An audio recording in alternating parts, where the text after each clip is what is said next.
प्रणव जी आप अपना विचार रखिए। प्रणव जी से निवेदन है कि आप अपना माइक खोलें और अपना विचार रखिए। धन्यवाद। प्रवीण जी।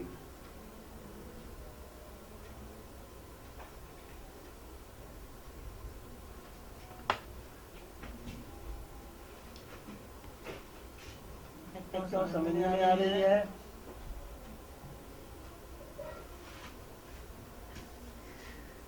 अरुण जी क्या आप जुड़ना चाहेंगे? अरुण जी आप अपना विचार रखिए। अरुण जी से निवेदन है कि आप अपना विचार रखिए। अरुण जी।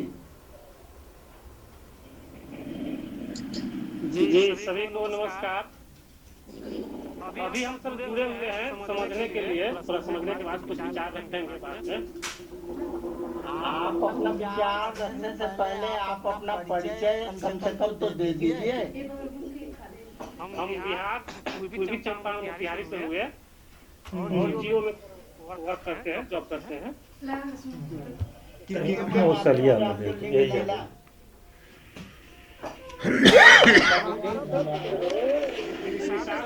ग्रुप बना हुआ है और उस ग्रुप में इसका लिंक डाला हुआ था, उसी लिंक से हम जुड़े हैं। बहुत अच्छी बात है। इसी तरह आप भी किसी और को भी लिंक देते रहिएगा, ठीक है? अभी नया जुड़े हैं, समझ लेंगे उसके बाद फिर इसी तरह से किसी और को भी बताइएगा। पहले वो अपने जान ले तब ना। तो इसी तरह से लिंक सभी को एक दूसरे को देना है ना। ठीक से हम ऐसा करेंगे। ठीक है। अच्छा। हाँ, मेरी आवाज अब ठीक से आ रही है, कट जा रही? क्लियर आ रही है। आपकी आवाज आ रही है क्लियर, बोलिए। हाँ, तो आज मेरा परिचय है। मेरा नाम राम इकबाल बिंद है। मैं प्रयागराज से हूँ और आज का मैं विचार से ही बोलूँगा, अपना विचार रखूँगा। तो साथियों,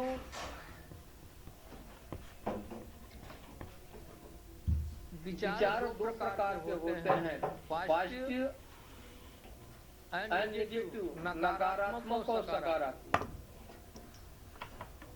और आदमी अपने जीवन में कोई भी काम करता है तो सबसे पहले विचारों में आता है। और काम करने के लिए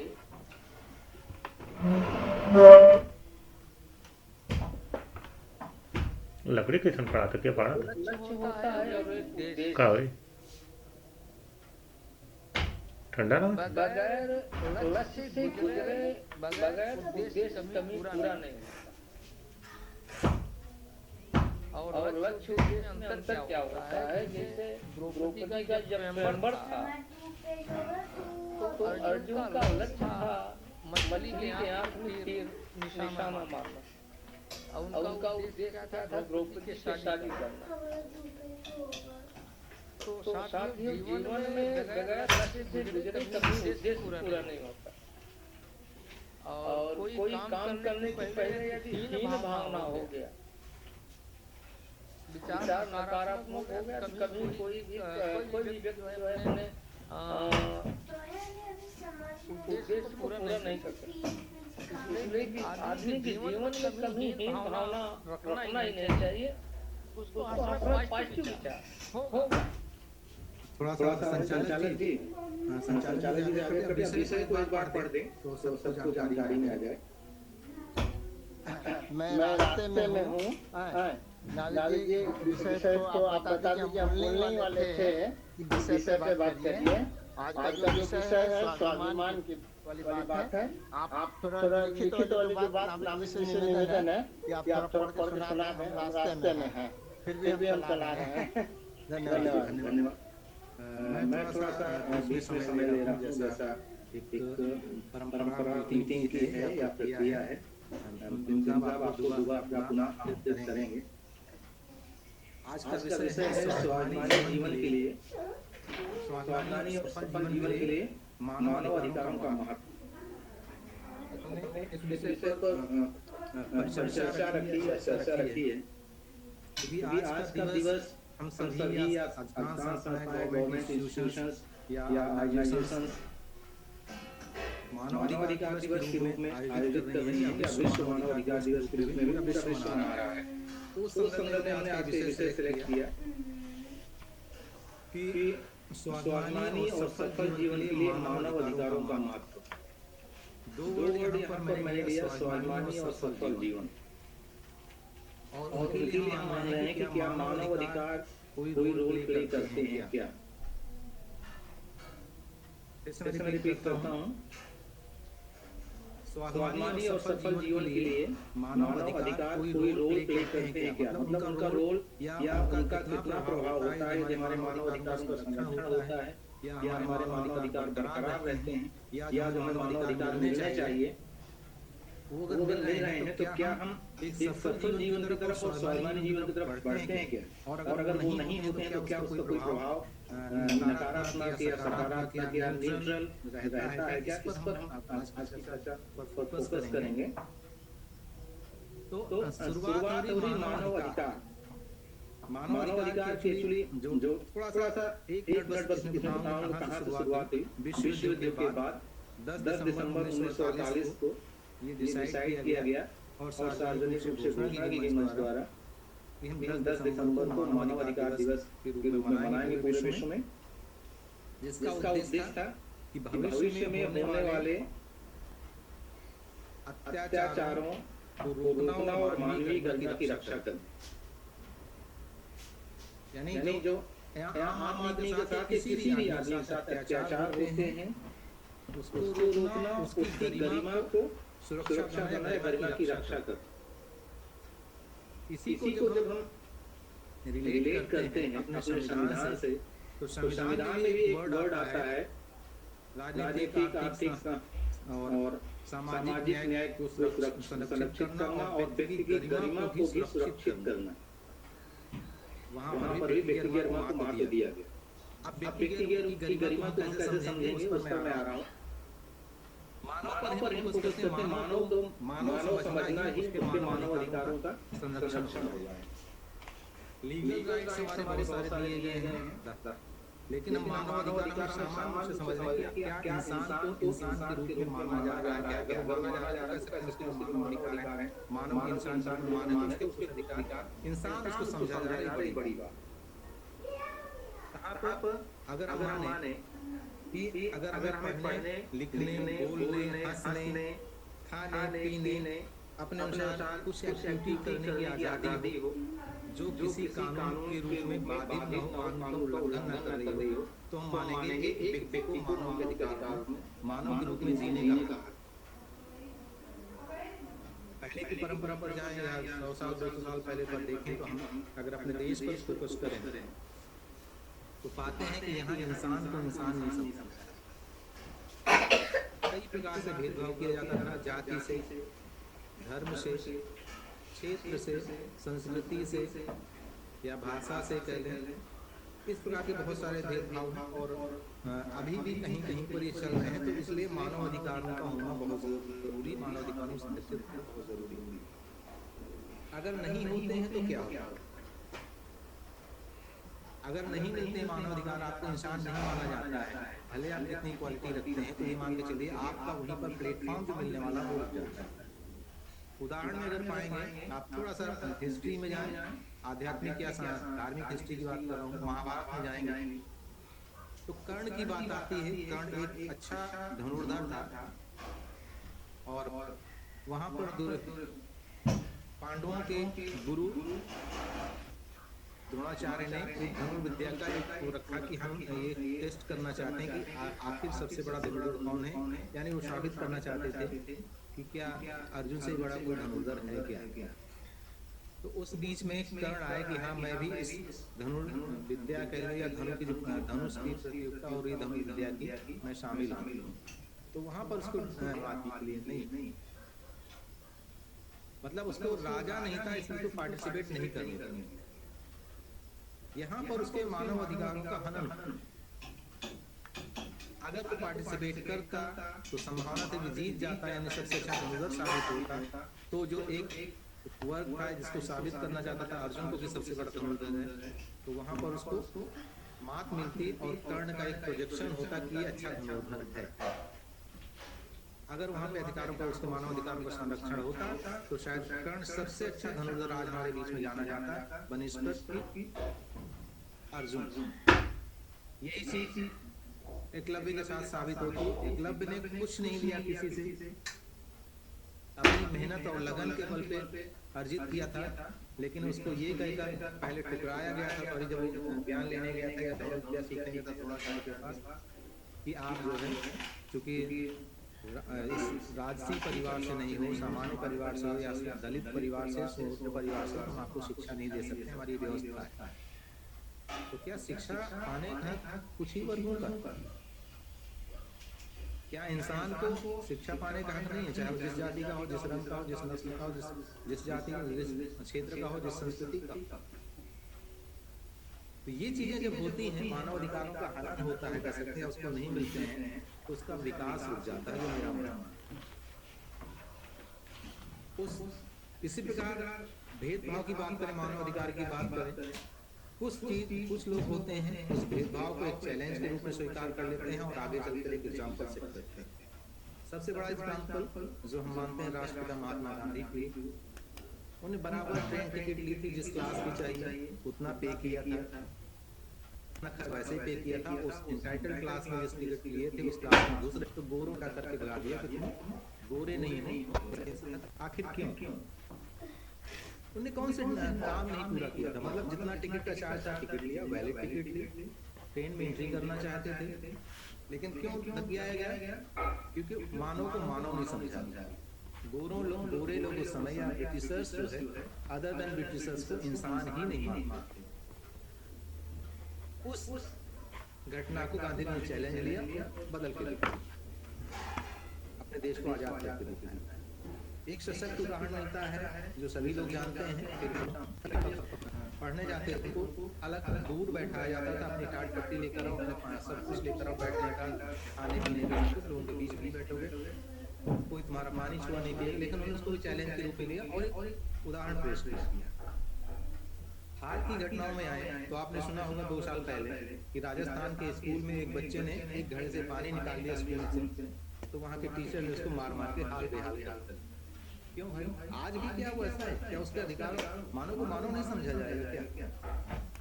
इस इंसान को ऐसा अपमान झेलना पड़ेगा, ऐसा असहयोग मिलेगा या दुत्कारा जाएगा, वो कैसे अपने आप को तैयार करता है? चाहे जितना ज्ञानी हो, चाहे जितना उसमें हुनर हो, चाहे जितनी क्षमता हो, एक्सेप्शनल लोग होते हैं, जैसे गांधी जी हैं, अम्बेडकर हैं, कर्ण ने शांत किया, वो होते चैलेंज को स्वीकार करके आगे बढ़ जाते हैं, बाकी लोग वहीं पे रह जाते हैं, हार जाते हैं।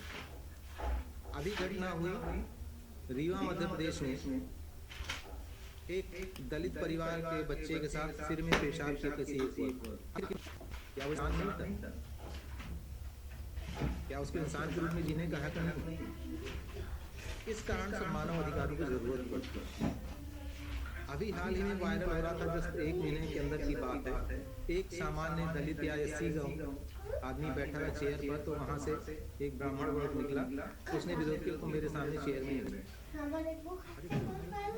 चेयर उसकी, जमीन उसकी, बैठने का तरीका उसका, और जो जा रहा दूसरा आदमी जो विरोध कर रहा था उसको कहीं होगा और रोक नहीं रहा, टोक नहीं रहा कि तुम क्यों जा रहे हो, उसके रास्ते में कोई अवरोध नहीं पैदा करा, फिर भी क्यों ऐसा सब जबता है? तो कोई आदमी कैसे अपने को तैयार कर पाएगा कि मैं इन संघर्षों या इन विपरीत परिस्थितियों में लड़ूं और उन लड़ाई करते हुए अपने आप को साबित करूं? इसीलिए व्यवस्था दी गई मानव को मानव के रूप में समझना। अगर हम इंसान को इंसान नहीं मानेंगे तो उस देश का, उस समाज का, या फिर जितना भी वो समूह होगा, क्षेत्र होगा, उसका विकास हो जाएगा। क्योंकि आखिर देश और समाज या कोई क्षेत्र होता कैसा? इंसान से। जब इंसानों को ही कुंठित किया जाएगा, इंसानों के अधिकारों का उसका अपमान किया जाएगा, रोज दिन प्रतिदिन उसको इंसान नहीं समझा जाएगा, तो आखिर वो क्या करेगा? उसकी मेंटालिटी बन जाएगी, या तो रिटेलिएट करेगा, यानी या तो फ्रस्ट्रेट होगा या कुंठित होकर बैठेगा। तीनों परिस्थितियाँ किसी भी हालत में अच्छी नहीं होती। अगर वो कुंठित हो गया तो वो अपना विकास रुक गया, अपने परिवार का विकास रोक लिया। फ्रस्ट्रेट होके अगर वो गलत कदम उठाता तो कानून व्यवस्था की हालत और खराब होगी। लोग उससे सीख कर हो सकता है गलत जुड़े, अच्छे जुड़े, ऐसा भी हो सकता है। तो ये सब चीज़ें होती हैं। तो आज का फोकस हम ऐसे करना चाहते हैं कि आपके पास, हमारे पास जो अनुभव है कि हम क्या, अगर हमारे मानव अधिकार या सामान्य अधिकार इंसान के रूप में इंसान हमें रहना चाहिए, वो अगर मिल जाते हैं तो क्या हम प्रोग्रेस कर पाते हैं या फिर उल्टा। और साथ में अपने पास जो अनुभव इन द सेंस के उदाहरण हो कोई, कि देखिए उस इंसान को ऐसे बढ़ावा दिया गया, उसका संरक्षण किया गया, उसको मनोबल बढ़ाया गया तो आगे बढ़ गया। एक बहुत अच्छा पढ़ने लिखने वाला या अच्छा इंसान था, सफल, अच्छा मेहनत करता था, अच्छे काम करना, लेकिन उसको दबाया गया, अपमानित किया गया, तो उसका ये इस संदर्भ में हम आज चर्चा करेंगे। तो फिर आगे हमारी चर्चा को एक अच्छा एक निष्कर्ष पे पहुंचेंगे, क्या जरूरी है। तो ये मैंने भूमिका के रूप में रखा कि इसलिए मानव अधिकार क्यों जरूरी है, नहीं है तो क्या हो गया। छोटा सा उदाहरण ले लीजिए, अगर क्लास में कोई बच्चा है, वो सही बात भी अगर बच्चा लगा दे या कहता है तुम्हारे मतलब की प्रश्न, तुम्हें क्या आता है, फालतू क्वेश्चन करते रहते, तो देखो वो बच्चा उसमें से 100 में से ऐसे जिनको साथ होगा 90 या 95 बच्चे कुंठित हो जाएंगे, उनकी जिज्ञासा।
करने के बाद वास्तव में सभी को उनसे ज्ञान प्राप्त होता है, लेकिन ऐसा नहीं है कि आपके पास ज्ञान नहीं है, बस केवल आप संकोच करते हैं। हटाइए, देखिए आप भी अच्छी अच्छी बातें करना सुने।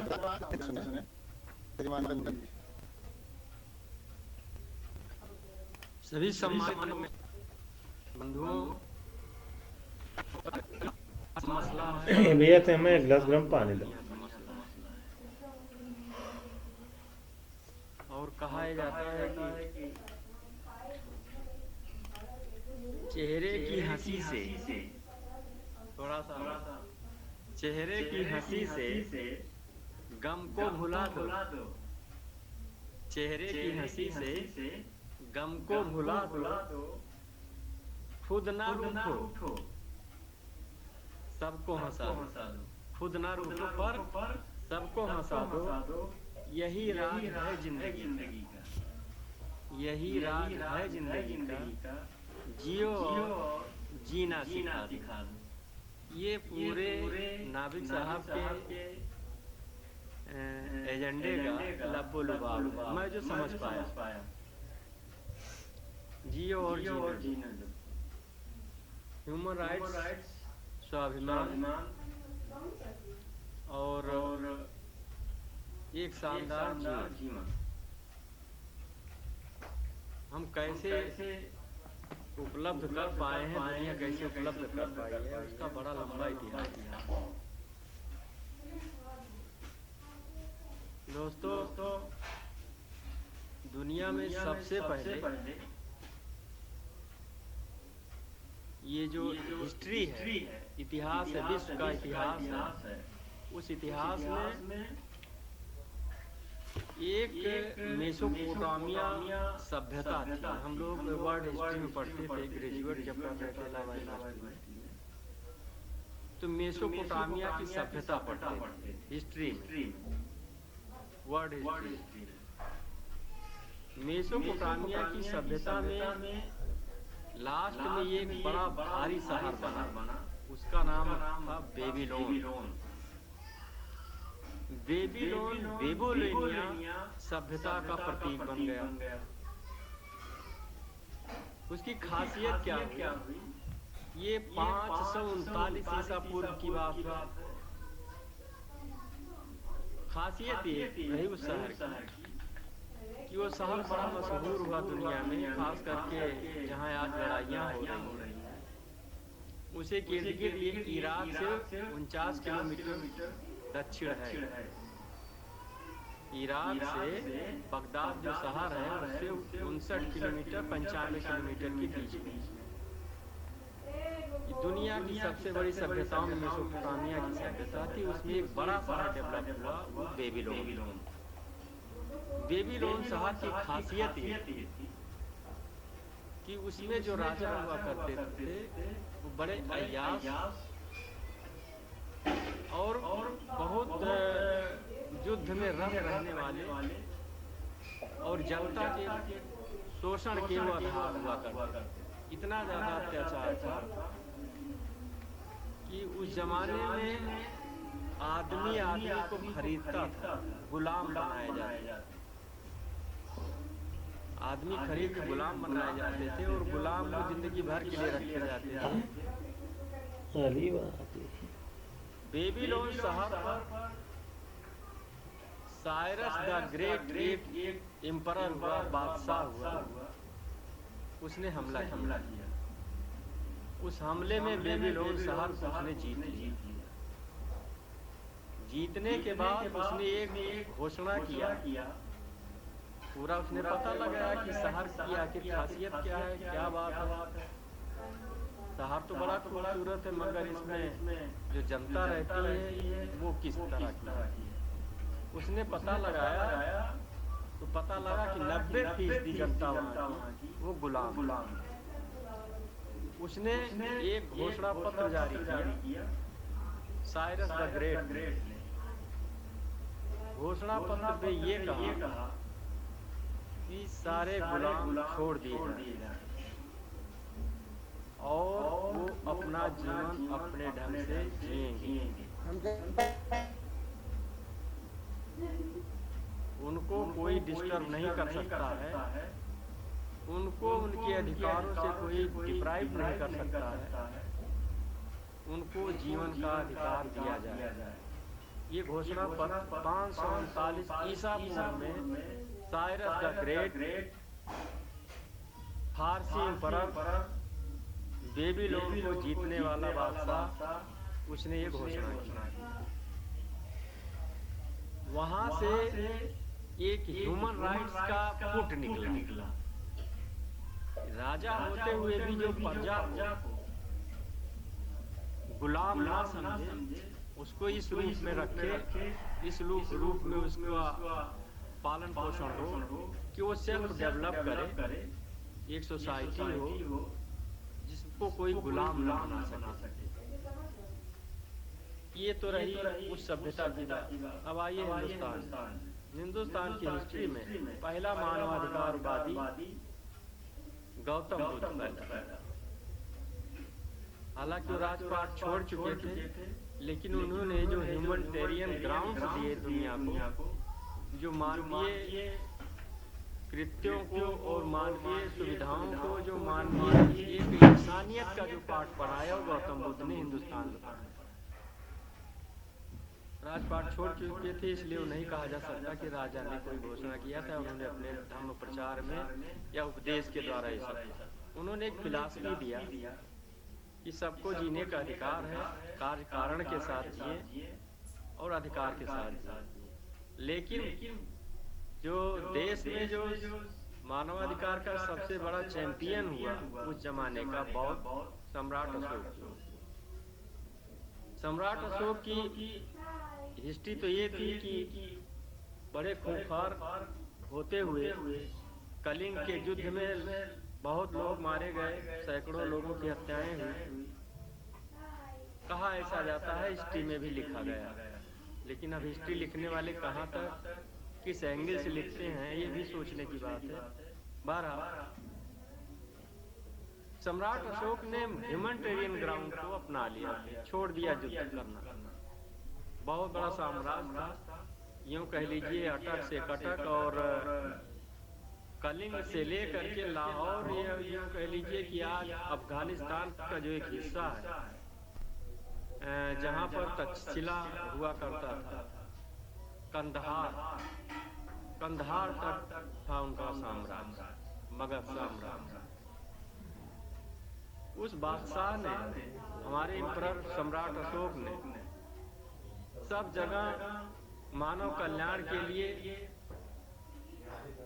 घोषणाएं छपवाई, लिखवाई, पत्थर लगवाए, सड़कें बनवाई, पानी के कुएं खुदवाए, सराय बनाई और मानवीय अधिकारों को बहाल किया और एक घोषणा कर दिया कि कोई किसी से युद्ध नहीं करेगा। एक तो हिंदुस्तान में एक ये बादशाह हमारे सम्राट हुए अशोक। अब मॉडर्न युग में आइए, मॉडर्न युग का ये है मामला कि अमेरिका की जो क्रांति हुई, वाशिंगटन ने वहां पर फैले हुए अत्याचार को, जो ब्रिटिश यहाँ से गए थे, अमेरिका जो बसा था वो आधा ब्रिटेन के लोग वहां गए थे और ये धार्मिक टकराहट में गए थे। यूरोप में जो पुनर्जागरण हुआ था उसमें ये हुआ था कि चर्च के खिलाफ बड़ी बगावत हुई। चर्च के खिलाफ जो बगावत हुई उसमें दो भाग हुए, एक प्रोटेस्टेंट हुए, एक कैथोलिक हुए। प्रोटेस्टेंट जो होते थे हमारी तरह जैसे उदारवादी लोग, मानवीय लोग, और कैथोलिक जो होता तो कट्टर होता। तो दोनों के बीच में जो जंग हुई, बहुत बड़ी बड़ी जंग हुई दोनों के बीच, और इतना ज्यादा यूरोप में लड़ाइयाँ हुई।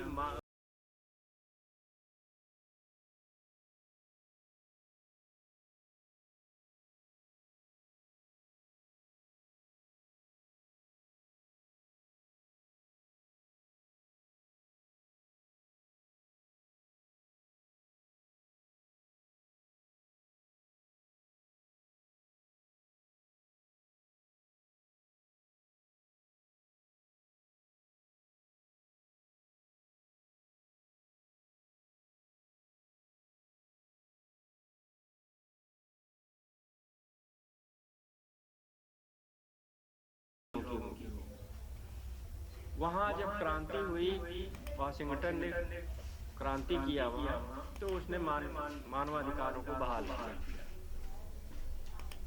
अमेरिका की क्रांति 1776 वहाँ से ह्यूमन राइट्स की पैदाइश हुई। फिर आइए फ्रांस, जियो और जीने दो का भी नारा रूसों के द्वारा लगाया गया, जो फ्रांस की क्रांति का आधार था। लिबर्टी, फ्रेटर्निटी, इक्वालिटी जो तीनों शब्द जो अपने कॉन्स्टिट्यूशन में डाले गए, वो फ्रांस की क्रांति एक दिन में और बताया था इसी संदर्भ में। वो ह्यूमन राइट्स के सबसे बड़े चैंपियन वर्ड, दुनिया के सबसे बड़े शब्दों में से। और आप रूस की क्रांति के बारे में जानते हैं, चाइना की क्रांति के बारे में। ये ह्यूमन राइट्स के ये एक्सट्रीम है। यहाँ पर कोई किसी को दबा नहीं सकता, न कोई किसी की संपत्ति को ले सकता, न ह्यूमन ग्राउंड पर या मानवीय उस पर किसी कोई घृणा कर सकता है। ये चीज यहाँ क्रांतियों ने पैदा किया है और समाज को समतल कर करके ये बता दिया कि नहीं, आदमी है तो आदमी की तरह सबको रहना पड़ेगा और सारे आदमियों को एक समान इज्जत और स्वाभिमान के साथ उनको जीने का अधिकार मिले और मिला। रह गई बात की लिखित रूप में ये कब ह्यूमन राइट्स का उद्भव हुआ। लिखित रूप में मैग्ना कार्टा जो इंग्लैंड में क्रामवेल ने 12 पॉइंट का दस्तावेज दिया, वो 12 पॉइंट का जो दस्तावेज पार्लियामेंट के सामने लगाया तो उसने ये कहा कि रूल ऑफ लॉ चलेगा, कानून का राज चलेगा, बादशाही नहीं चलेगी। वहाँ से पार्लियामेंट की शुरुआत हुई और ह्यूमन राइट्स का वहाँ से उद्भव हुआ, लिखित रूप क्रामपेन लिखे। और ये कहा कि राजा का आदेश नहीं चलेगा, पार्लियामेंट पास करेगी, कानून का राज होगा, उसमें राजा उस कानून के अंदर आएगा। मैग्ना कार्टा 1215 में वहाँ मैग्ना कार्टा वो रीढ़ है, वो नींव है जो पूरी दुनिया के लिए एक उदाहरण है ह्यूमन राइट्स। यही ह्यूमन राइट्स आगे चल कर देश दुनिया के लिए उदाहरण है। अब हम आते हैं देश। दुनिया की क्रांतियों के बाद विश्व युद्ध क्यों हुए? तो मैं एक चीज शुरू से आप लोगों को बताना चाहता हूँ कि दुनिया का वो सबसे बड़ा बेईमान आदमी रहा होगा, दुनिया का वो सबसे बड़ा धोखेबाज आदमी रहा होगा, दुनिया का सबसे बड़ा धंधेबाज आदमी रहा होगा और चालाक आदमी रहा होगा, जिसने निजी संपत्ति का सिद्धांत दिया। निजी संपत्ति यानी कि जो समय था आदिकाल का, वो समय था सामूहिकता का, हर आदमी समूह में रहता है। उसी समूह में से जो चालाक आदमी जिसने ये शुरू किया कि नहीं हम कुछ चीज इसमें से ले लेंगे और धीरे धीरे करके उसने बढ़ाना शुरू किया, वहीं से पूरी दुनिया में झगड़ा शुरू हो गया। निजी संपत्ति, निजी संपत्ति का जैसे ही इजाद हुआ सिद्धांत, वो सारी चीजें बिखरती नजर आई। वो आ गए हिंदुस्तान के परिवार में। हमने तो अपने बचपन तक देखा। नाभिक साहब बताए आपको कि हमारे गांव में खपड़े जानते हैं? खपड़े का घर जो एक तरीके से अंग्रेजी खपड़े थे और देसी खपड़े थे। अंग्रेज अपने बंगले को अंग्रेजी खपड़े से बनाते थे और जो गांव में हम लोगों को था मामला वो खपड़े था, वो लोग बनाते थे, कुम्हार उसको बनाता था और वहाँ से ले आकर के पूरा उस घर को बनाया जाता। बहुत सुंदर घर बनता था, कच्चा। अब वहाँ से मैंने अपने आँख से देखा था कि जो गरीब आदमी था वो छप्पर डाल कर रहता, जो थोड़ा खाते पीते लोग रहते उनका घर खपड़ैल होता था, और जो खाते पीते थे उनका थोड़ा दीवार वाल ईंट की बन जाती थी। थोड़ा और जो पढ़ लिख करके या आगे जा करके कहीं किसी शहर से लौटते थे तो अपने घर पे थोड़ा पक्का एक आध दो कमरे बना लेते। ये हालात थे, लेकिन उसकी जो विशेषता मैं बताने जा रहा हूँ वो ये थी कि छप्पर जैसे बड़ा छप्पर पशुओं के लिए बनाया गया। तो हमारे यहाँ होता ये था कि आदमी जिसका छप्पर उठाना था, मतलब घर पर बड़े बड़े छप्पर का रूप देना था, तो उसमें कुछ टेक्निकल जो जानते थे कि अच्छे ढंग से बनाते हैं उनको लोग आ जाते थे। उनको दिन भर के लिए मजदूरी मिलती थी, मजदूरी में ही अनाज मिलता था, उनको खाने पीने की व्यवस्था की जाती थी। ये वो बनाते थे, ठीक है, वो बन जाते थे। लेकिन वो छप्पर को वो इतना बड़ा होता था कि दो चार आदमी छप्पर को नहीं उठा सकते। तब देखिए एक आदमी जिसके घर पर वो छप्पर पड़ना था दीवार, वो आदमी गांव में ये कहने जाता था कि भैया चलो हमारी छप्पर को उठा दो। ऐसे कहते हुए चला जाता था गांव में, इंडिविजुअल नहीं, ऐसे कहता चला जा। मेरे गांव के सामने की बात है, आज के 40-45 साल पहले की बात बता रहा है। वो ये कहते हुए चला जा भैया हमारा छप्पर उठा दो। वो एक गांव के एक किनारे से घुसता तो दूसरे गांव तक किनारे तक चला जाता था गांव।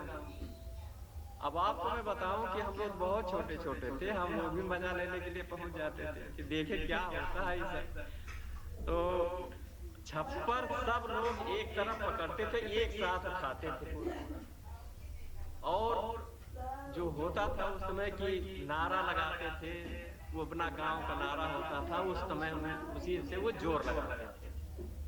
मैं जो कहने जा रहा हूँ वो ध्यान से सुनिएगा।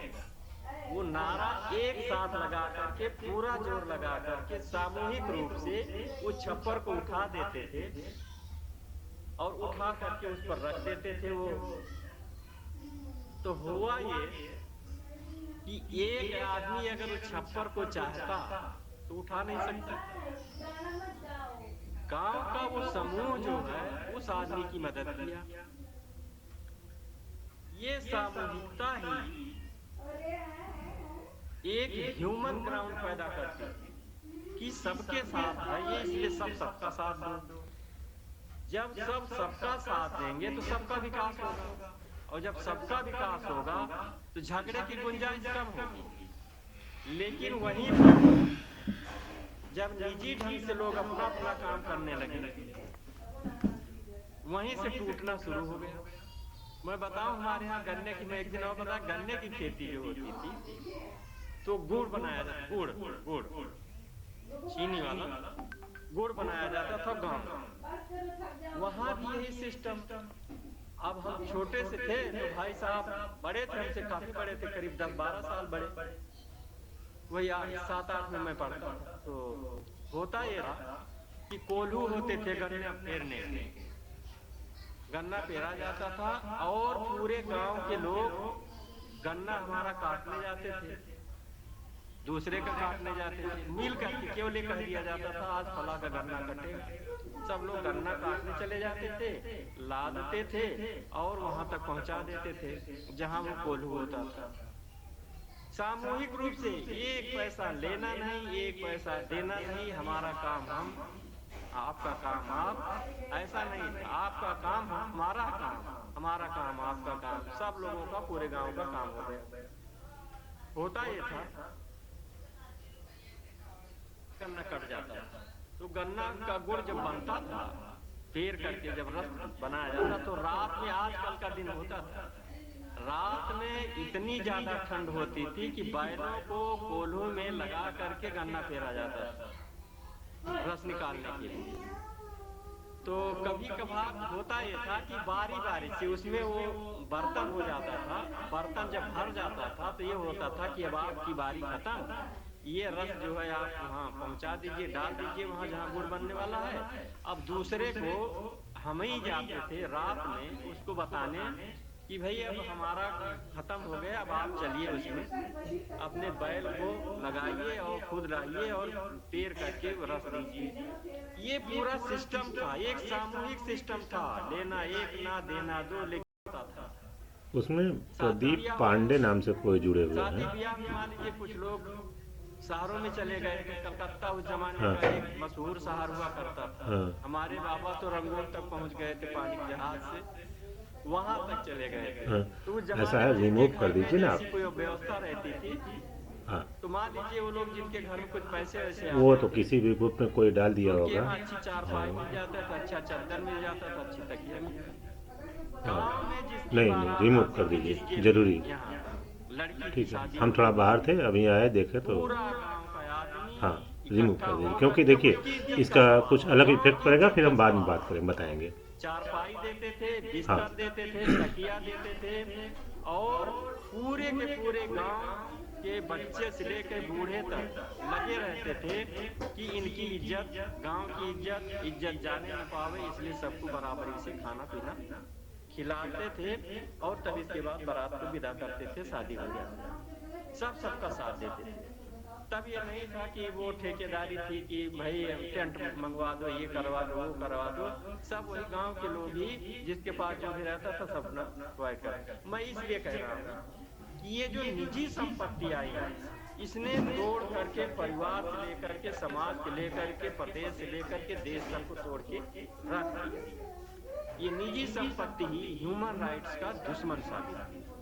ये निजी संपत्ति यानी पूंजीवाद, ये सेंट्रलाइज हुआ जब, उसी से ह्यूमन राइट्स का दमन होना शुरू हो गया। ये लोग उसी से व्यवस्था पैदा की, सामंतवाद में पैदा हुआ जो ह्यूमन राइट्स का दुश्मन। राजशाही पहले से थी, अब कुछ लिबरल राजा थे, उन्होंने कुछ ह्यूमन राइट्स दे दिए थे, लेकिन 1215 से जब मैग्ना कार्टा आया इंग्लैंड से, तो पूरी दुनिया में एक तहलका मच गया, क्रांतियां होना शुरू हो गई, समाज बदलने लगा, संविधान बहाल हुए और तमाम व्यवस्थाएं आई, ह्यूमन राइट्स बन गए। लेकिन उसका जो अमली जामा पहनाया गया वो ये हुआ कि ये जो निजी संपत्ति का मामला मैंने बताया, निजी संपत्ति से एक नुकसान ये हुआ, पूंजीवाद बढ़ा, और पूंजीवाद बढ़ने का मतलब हुआ कि मार्केट के लिए लड़ाइयाँ शुरू हुई, और मार्केट के लिए जो लड़ाइयाँ शुरू हुई वो विश्व युद्ध तक गई। फर्स्ट वर्ल्ड वॉर इसी बेस पर हुआ, सेकेंड वर्ल्ड वॉर मार्केट के लिए हुआ कि कौन दुनिया पर हावी रहेगा, किसका बिजनेस किस देश का सबसे ज्यादा होगा और किस पूंजी। ये निजी संपत्ति जो है वो ह्यूमन राइट्स का सबसे बड़ा दुश्मन साबित है। इसमें ये हुआ जनता पीसी गई, जनता का नरसंहार हुआ, सेना के रूप में रहा हो चाहे जनता के रूप में रहा हो। ये विश्व युद्ध जो हुए, करोड़ों लोगों की हत्याएं हुई। तब नेशन साफ लीग ऑफ नेशंस बना दुनिया के लेवल पर। जवाहरलाल नेहरू उसमें और गांधी अपने यहाँ, और दुनिया के जो बड़े लीडर थे वो सब इकट्ठा हुए। यूएनओ के अभी बना नहीं था, लीग ऑफ नेशंस बना। उसने कुछ चार्टर पेश किए, चार्टर में ह्यूमन राइट्स का वो दिया गया कि नहीं भाई, ये दुनिया एक युद्ध से नहीं हो सकती, कामयाब नहीं हो सकती, युद्ध बंद होने चाहिए। ह्यूमन राइट्स को बहाल करने की बात चल रही। 1945 में दूसरा सेकेंड वर्ल्ड वॉर जो हुआ, 48 तक आते आते यूनाइटेड नेशंस का एक फॉर्म तैयार हो गया। पूरी दुनिया ने 193 देश मिल करके यूएनओ बना, यूनाइटेड नेशन ऑफ ऑर्गेनाइजेशन। ये जब बना तो उसी ने पूरा चार्टर पेश किया 1948 में कि ह्यूमन राइट्स ये होंगे पूरी दुनिया के देशों के साथ। कोई युद्ध करेगा और किसी के ऊपर कोई हमला करेगा तो उसको युद्ध अपराधी घोषित किया जाएगा, उस देश को घोषित किया जाएगा, उस लीडर को घोषित किया जाएगा। ये यूएनओ के चार्टर में। इसलिए जब इराक ने सद्दाम हुसैन के जमाने में, जब वो छोटा सा देश था उनके बगल वाला, क्या नाम, बाकू जिसकी राजधानी थी, उस पर जब सद्दाम हुसैन ने हमला किया और कब्जा कर लिया रातों रात, इसी चार्टर के नाम पर अमेरिका इराक पर चढ़ गया। हकीकत ये थी कि वो बाकू नगर जो था दुनिया का सबसे बड़ा पेट्रोल का, ये मार्केट की लड़ाई ह्यूमन राइट्स को लगातार क्रश करती है दुनिया के लेवल पर। लेकिन क्रांतियां हुई, समाजवादी सोच पैदा हुई, डेमोक्रेसी पैदा हुई, तब ये चीजें जाकर के बदली और 1948 से ये चार्टर हर जगह लागू किए गए। उसी में रेड क्रॉस आया, WHO बना, मतलब वर्ल्ड हेल्थ ऑर्गेनाइजेशन हुआ। लोगों को दवाइयों का, हेल्थ का दुनिया के लेवल पर ये हुआ कि भाई जो देश गरीब हैं, जो समाज गरीब है, वहाँ हर देश का पैसा लगेगा यूएनओ में, और यूएनओ हर एक को बजट देगा कि आप अपने यहाँ चेचक के टीके लगवाइए, आप अपने यहाँ पोलियो का टीका लगवाइए। जो ये अभियान चलता है ना, वो WHO का अभियान होता है, जिसमें दुनिया का देश अपना अपना पैसा देता है। जो परेशानियां कहीं खड़ी होती है ह्यूमन उसमें, वो सब पैसे देते हैं और सब मदद करते हैं। डॉक्टर, दुनिया के डॉक्टर जाते हैं। तीसरी चीज, ह्यूमन राइट्स अपने यहाँ सबसे बड़ा नुकसान ह्यूमन राइट्स के लिए रहा कि देश विचारधारा के रूप में डेमोक्रेटिक नहीं हो पाया। अभी तक बड़ा मुश्किल हो तो गए लोग, मगर उसको अंधा बना दिया गया।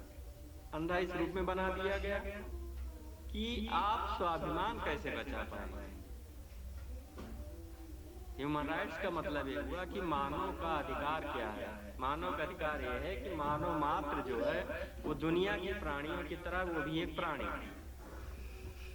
जल हर आदमी को चाहिए, जंगल हर आदमी के पास हरा भरा पेड़ होना चाहिए, जमीन हर आदमी को चाहिए, हवा हर आदमी को चाहिए, रोशनी हर आदमी को चाहिए। ये ह्यूमन राइट्स हैं।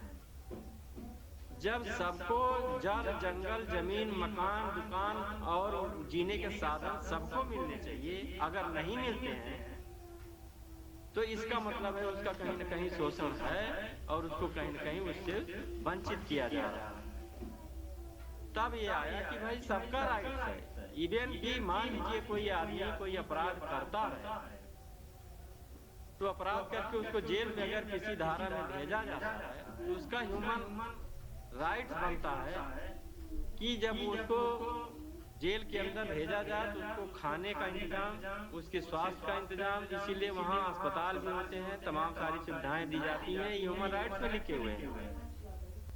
सब चीजों के बारे में लिखा गया है कि ठीक है वो अपराधी है, लेकिन तब तक अपराधी नहीं माना जा सकता जब तक उसको कोर्ट साबित ना हो जाए। कोर्ट ना जब तक उसको अपराधी ना मान ले तब तक उसको वही चीजें मिलेंगी जो एक आदमी को मिलती है। और सजा पाने के बाद उसका ये राइट है कि अगर वो जिंदा है तो उसको जिंदा होने लायक उसको माहौल दिया जाए। ये ह्यूमन राइट्स है। अच्छा, अब स्वाभिमान आप कैसे बचाएं? स्वाभिमान बचाने का ये है कि जब आपके दिमाग में एक चीज ये आ गई, आस्था, कि हम गरीब इसलिए हैं कि हमारे ये पूर्व जन्म का फल है। जब आपके दिमाग में ये आ गई कि जो भी करता हो भगवान करता है, आपके दिमाग में जब ये बात आ गई कि हमें पढ़ने लिखने का अधिकार नहीं, हम क्या करेंगे पढ़ लिख करके, कि दूसरे लोगों का अधिकार, वो लोग पढ़ लिख रहे हैं, वो राजा बन सकते हैं, हम नहीं बन सकते, तो कैसे आएगा?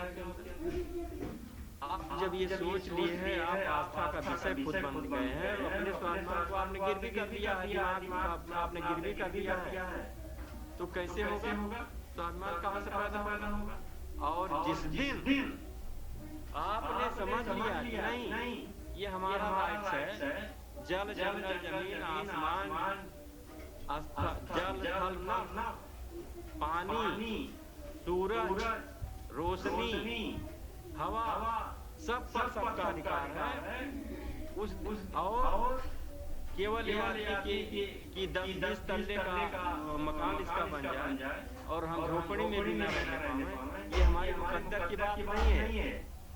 ये उस सिस्टम की बात है कि सिस्टम ने हमको 10 तल्ले की बिल्डिंग बनवा दिया और उसी सिस्टम की देन है कि हमको गरीब बना दिया, जमीन दोष कर दिया।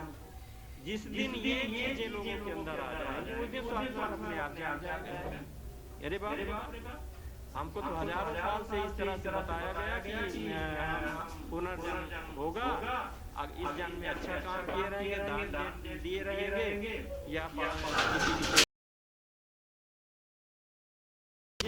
हमारे दिमाग में, हमारे समाज के दिमाग में जब डाल दी गई तो आप स्वाभिमान कहाँ से पैदा कर पाएंगे? और जिस दिन स्वाभिमान आपने इसके उलट पैदा कर दिया उस दिन 3 व्यवस्थाएं धराशायी हो जाएंगी, धरा के गिर जाएंगे बालू के ढेर की तरह। तो सवाल इस बात का है कि हम स्वाभिमानी कैसे बनेंगे? स्वाभिमानी हम तब बनेंगे, अपने स्वाभिमान की रक्षा तब कर पाएंगे जब हम ये समझ जाएंगे कि ह्यूमन राइट्स दुनिया का सबसे बड़ा राइट है और उसको बचाने के लिए जो संविधान बना है, उसको बचाने के लिए जो क्रांतियां हुई, उसको बचाने के लिए बड़े बड़े जो वीर बहादुर पैदा हुए, जो बड़े बड़े चिंतक पैदा हुए, समाज सुधारक पैदा हुए, जिनको गोलियों से मार दिया गया, जिनकी हत्याएं हो गई, इनको पहचानना पड़ेगा कि किन लोगों ने किस लिए किया। ये ह्यूमन राइट्स के खिलाफ है। और ह्यूमन राइट जिस दिन जिंदा अपने अंदर कर लेंगे तो जिस दिन आपने पैदा कर लिया उस दिन अपने आप ह्यूमन राइट्स भी आप पा लेंगे, आप व्यवस्था बदल देंगे, अपनी व्यवस्था खुद बना लेंगे और दुनिया को आप खुशनसीब, खुशनुमा और सुगंध बना देंगे। लेकिन अब सवाल ये है कि जो हम वेबिनार कर रहे हैं इसका उद्देश्य भी नाविक साहब तो इसीलिए इस तरह का सब्जेक्ट रखते हैं कि हम लोगों के अंदर एक हमारे समाज के अंदर डाउन स्टार्टर के ऊपर, दलित बैकवर्ड के ऊपर एक असर इसका जाए कि हम लोग बातें क्या कर रहे हैं, कहाँ कहाँ से हिस्ट्री ले आते हैं, कहाँ कहाँ की बातें लोगों के बीच में रख रहे हैं। उन सब बातों का असर आके लोगों के ऊपर पड़ेगा और पड़ेगा ना जाने थोड़ा बहुत पड़ेगा। दिमाग की बत्ती कहीं से ही अगर जल गई तो ह्यूमन राइट जगेगा, ह्यूमन राइट पर आस्था बढ़ेगी और जब ह्यूमन राइट पर आस्था बढ़ेगी तो तर्क बढ़ेगा, तब आस्था गायब हो जाएगी, जब तर्क बढ़ेगा स्वाभिमान और चेतना बढ़ेगी, जब चेतना बढ़ेगी तो हथियार तो उठेगा। अगर कोई अत्याचार करेगा तो अत्याचार का बदला तो होगा। तो जो करते हैं अभी कलम ही राइट, लेकिन उसके लिए जो हम लोग बात कर रहे हैं, पहले बात विचार की शांत सारी चीजें होती हैं। जिस दिन हम विचारों के शांत पैदा कर देंगे लोगों के अंदर और विचारों के शांत सारी दुनिया बदली है, दुनिया बदलती है, दुनिया बदलेगी। इसलिए मित्रों हमारे साथी जो सवाल करते हैं उनके सवाल इतने अच्छे भले और इनोसेंट होते हैं कि उनके सवालों को हमें जरूर सुनना चाहिए। क्यों? इसलिए भी उनको नहीं मालूम है कि 539 ईसा पूर्व में साइरस द ग्रेट ने गुलामों को छोड़ करके आजाद करके ह्यूमन राइट्स दिया। अमेरिका में क्रांति वाशिंगटन ने किया था और वहाँ पर अश्वेत और श्वेत, काले और गोरे का भेद खत्म करके कानून का राज कायम किया था। 1215 में मैग्ना कार्टा ला करके क्रॉम्वेल ने पार्लियामेंट में घोषित किया कि राजा जो है राजशाही के रूप में नहीं चलेगी, कानून के हिसाब से चलना पड़ेगा और कानून पास कराया उसने। और उसी दिन से राजा को कुंद कर दिया कि राजशाही नहीं, ये पार्लियामेंट में पब्लिक के हिसाब से जो कानून बनेगा उसका राजा को भी आना पड़ेगा। बाकी रूस में क्रांतियां हुई, पब्लिक की क्रांति हुई, चाइना में क्रांति हुई, पब्लिक की क्रांति हुई। और जब पब्लिक आ गई जगह, पब्लिक ने अपना राज कायम कर लिया, तो वहाँ फिर ह्यूमन राइट किस काम का? वहाँ तो ऑलरेडी एक्सट्रीम पॉइंट पर ह्यूमन राइट्स आ गया कि जो उसको मिलना चाहिए था उससे कई हजार उसको मिला। और उसके बच्चे देश के बच्चे, उसके बच्चे दुनिया के बच्चे, उसके बच्चे गांव के बच्चे, गांव के बच्चे पूरे समाज के बच्चे। इस रूप में ये पैदा हो गया ह्यूमन राइट्स का, कहीं वायलेशन नहीं हुआ, कहीं उसका हनन नहीं हुआ। और अगर हनन होता फिर वही निजी संपत्ति, निजीकरण जो हमारे देश में लगातार हो रहा है, ह्यूमन राइट्स यहीं से आपका खत्म होना शुरू हो जाएगा। हमने कहा कि छत्तीसगढ़ का है धर्म और ये निजी संपत्ति जब एक हो जाएगा और एक हो रहे हैं, और उसी दिन से राजनीति में ह्यूमन राइट्स, आपकी लिबर्टी, आपकी इक्वलिटी, आपकी फ्रेटर्निटी सब गायब हो जाएगी। इसीलिए हम लोग बार बार कहते हैं कि संविधान इस देश की आत्मा है, सेकुलर इस देश की आत्मा है। प्रस्तावना में जो लिखा गया है democratic society, public liberty, fraternity, equality, इसको बचाने के लिए जद्दोजहद जारी रखना चाहिए। और कहीं ऐसा न हो कि हमारा दुश्मन इस पर डकैती डाल दे और पूरे ह्यूमन राइट्स को खत्म कर दे। इसलिए हमको सचेत रहना पड़ेगा। इस तरह के बेबीनान को हमें अनवरत जारी रखना पड़ेगा। और हम एक निवेदन करते हैं सभी साथियों से कि सब्जेक्ट थोड़ा आसान रखें, बोलने में कोई परेशानी नहीं, लेकिन कुछ लोगों की जो अनुभव की बातें होती हैं, जैसे हमारे साथ बैठे हैं अभी क्या कमेसर साहब बैठे थे, क्या नाम था, बैठे थे अभी पुराने बुजुर्ग, बहुत अच्छे हमारे मेहमान अभी होंगे। इन सब लोगों के अनुभव का हमें फायदा लेना चाहिए। थोड़ा सा नाबिक साहब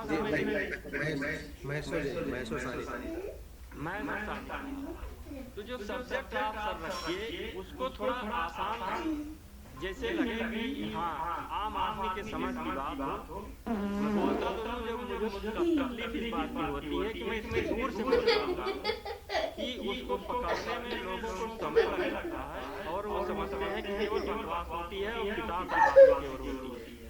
तो ये नहीं, हमारा एक अच्छा सब्जेक्ट हो, जो आम क्यों पुलिस आया है हमसे कपा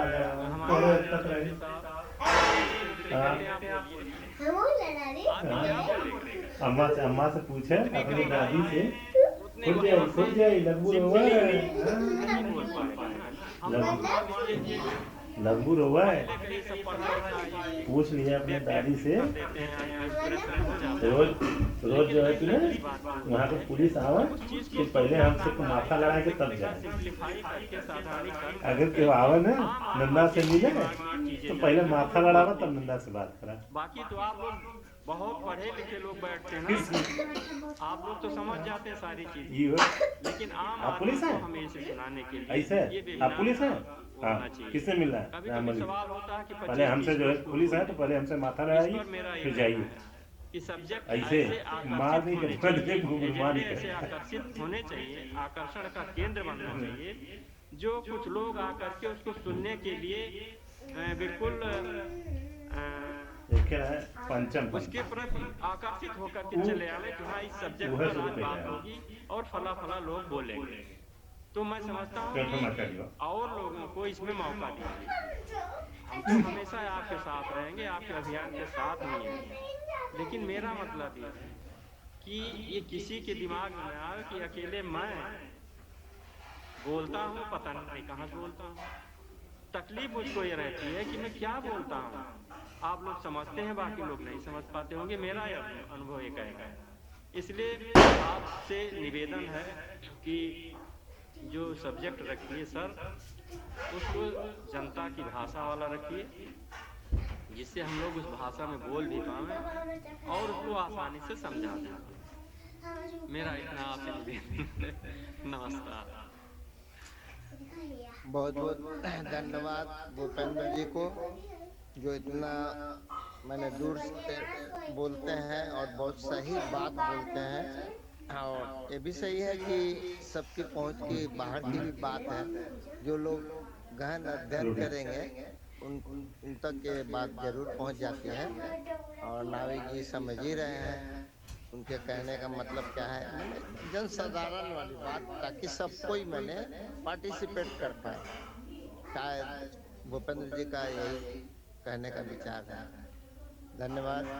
अब जितने भी लोग जुड़े हुए हैं, बाद में भी कुछ जुड़े हैं, जैसे कि कभी गया प्रसाद जी जुड़े हैं, उनको मैं आज ही लिंक दिया हूँ, मध्य प्रदेश से हैं। अशोक जी फिर दिख रहे हैं, नीलम जी भी जुड़ी हुई है। तो मातृशक्ति में अभी एक ही नीलम जी को मैं देख रहा हूँ, तो मैं चाहूँगा कि नीलम जी से ही। राजेंद्र जी थोड़ा समय देता हूँ, सॉरी। हमारे बीच में नए साथी है नहीं, बल्कि कई मीटिंग के बाद आया, तो हम सोचे उनको सुन ले पहले। नेपाल शिवपुरी जी हैं और मान सिंह जी हैं, उनको जरूर सुन लें हम लोग, क्योंकि बीच साथी गया प्रसाद जी हैं, उन सबको जरूर बुलाइएगा। हम जो रेगुलर साथी रहते हैं उनको तो हम आप एक दूसरे की भावनाओं को समझते हैं, लेकिन हो सकता है जो नए साथी हैं उनके माध्यम से कुछ और अच्छी चीज़ उनको आप बुला लीजिए, उनको बुलाना चाह रहे हैं, ठीक है ना, अच्छी बात है। ठीक है, सभी से हम परिचित नहीं हैं, आप बुला लीजिए। ठीक है। हमें एक्चुअली थोड़ा सा ये कि जो नए साथी आते हैं तो उनके विचारों को सुने और उनको भी पार्टिसिपेशन का मौका मिलता है, तो हम अपने थोड़ा एक आत्मीय भाव जुड़ता है, इस विषय में कह रहे हैं। तो मैं गया प्रसाद, कभी गया प्रसाद जी को आमंत्रित करता हूँ कि वहाँ आएं और अपने विचार आज जो समझा और सुना उन्होंने इस विषय पर अपनी अभिव्यक्ति और विचार रखें। कभी गया प्रसाद।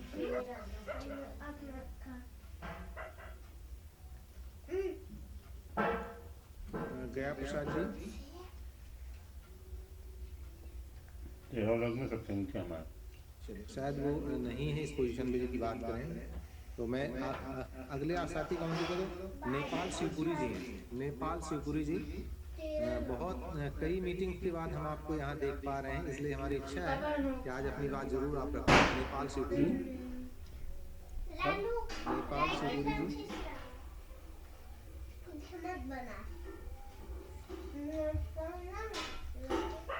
नेपाल जी अगर आप जुड़े हैं तो कृपया अपना माइक खोलिए और अपना विचार रखिए। नेपाल जी। शायद नहीं है। जी हाँ, मीटिंग में तो है लेकिन लगता वो बोलने के उसमें नहीं है। अभी फिर मैं चले ज़्यादा तो नहीं, अपने सभी साथी जुड़े हैं। संतोष शर्मा जी हैं, नीलम जी हैं, फिर इसके बाद नागर साहब हमारे कार्यक्रम के अध्यक्ष यानी मीटिंग के अध्यक्ष हैं, सुनील प्रसाद जी हैं। तो मैं पहले इनवाइट करता हूँ संतोष शर्मा जी को कि अपनी बात रखें। संतोष शर्मा जी। ठीक है, संतोष जी बोलिए। आज 99 मीटिंग हो रही है, इसके लिए सभी साथियों को बहुत बहुत आभार अभिनंदन प्रकट करते हैं। और सेलिब्रेट होना चाहिए अपने जो सभी मीटिंग में। और हम लोग सब जितने भी सदस्य जो सुन रहे हैं मीटिंग से जुड़े नहीं बोल पा रहे हैं, उनसे आग्रह करें कि हमारी सभी मीटिंग जो होगी उसमें सब दिल खोल के बोले, जो भी बोले जैसा भी बोले हम सब ताली जरूर बजाएंगे। और जो भी मुझे कुछ बोलना था वो तो मेरी पूरी बात जो मैं बोलने के लिए सोचा था भूपेंद्र साहब से रख ही दिए, तभी तो आगे बोलने की जरूरत ही नहीं बची। मुझे पुराने बचपन के दिनों में लौटा दिए, इसके लिए भूपेंद्र साहब को बहुत बहुत धन्यवाद। आज मैं रात भर सोचता रहूँगा कि बचपन में कैसा था, इसके लिए बहुत बहुत धन्यवाद। बस इतना ही, मुझे सभी वेबिनार के लिए बहुत सबका तो और जुड़ा है ना, बराबर नीलम बहन जुड़ी हुई वो सब अगला जाता है। सेलिब्रेट करेंगे सौवीं मीटिंग के लिए। बस यही आग्रह है सर आपको विशेष। मैं अपनी बात में यही विराम देता हूँ। बहुत बहुत धन्यवाद संतोष शर्मा जी को। अशोक जी अभी जुड़े हैं। नाविक जी से मेरा निवेदन है कि अशोक जी को निवेदन एक दिन बचा दिन खोल पाओगे। अपनी बात रखें। अशोक जी। नमस्कार सभी साथियों। जैसे चाहता हूँ कि मैं आने वाले समय में जैसे हमारा प्रदेश स्तरीय जो हमारी मीटिंग हुई समझो, समय लग गया तो प्रदेश के जितना जन हर डिस्ट्रिक्ट के जितना जन रही हैं 75 डिस्ट्रिक्ट के सबको बुलाया जाए कि भाई आप जुड़ नहीं रहे, जुड़िए। मैं सुन नहीं पाया, समझा, तो 75 लोग कम से कम हैं। ये यूपी की जब मीटिंग रही तो कम से कम 75 रही हैं। मीटिंग हुई 100वीं मीटिंग, उसमें निश्चित रूप से हम सभी लोग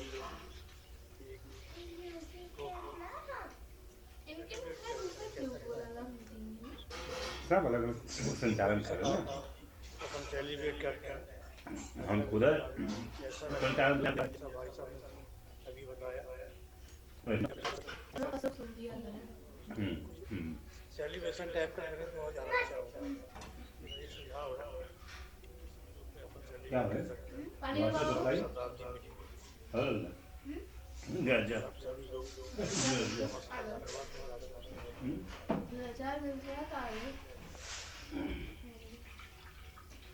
बहुत बहुत धन्यवाद अशोक जी को।